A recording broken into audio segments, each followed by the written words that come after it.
Good morning! For today's video ay gagawa tayo ng buko pandan puto gamit ang Jersey condensed milk.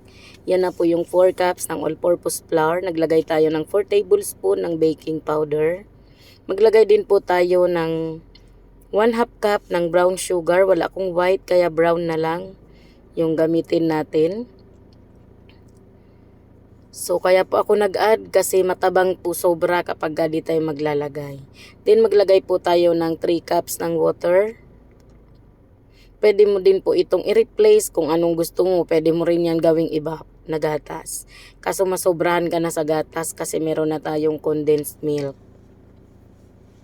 So, next po ay maglalagay tayo ng vegetable oil na 5 tablespoon. Pwede mo po yan i-replace ng melted margarine or melted butter. Depende kung anong available sa lugar nyo. So, pwede rin po ang coconut oil. Masarap din ang coconut oil kung wala kayong ibang choice dyan.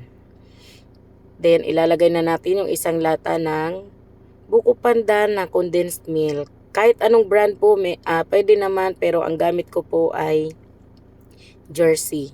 Yan yung parati nating gamit pagdating sa mga flavored na condensed milk. So, simutin lang natin yung lagayan. At habang ginagawa mo po ito, dapat nagpapakulo ka na rin ng tubig sa steamer. Para kapag natapos ka na, pwede na kaagad isa lang kasi di na po nire-rest ang mga ganitong puto na flour ang gamit. Diretso na po yan. So, dahil buko pandan po ito, mag-add ako ng green na food coloring para naman medyo colorful ito. Sobrang konti lang po ng food coloring na nilagay natin para lang magkaroon ng konting kulay ang ating puto. Then, haluin na natin.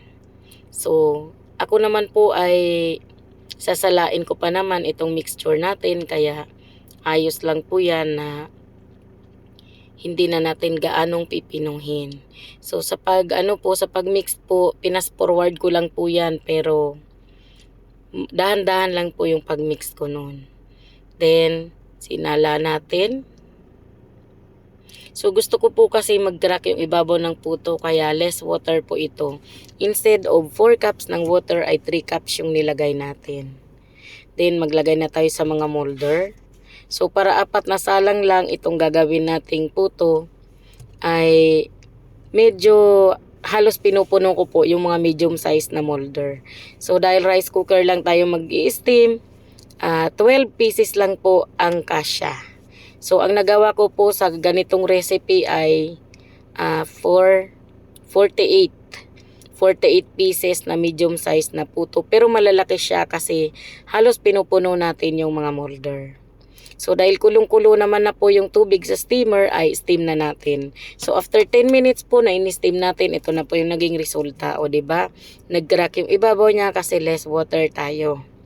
Diba? So, yun lang po for today's video. Thank you so much.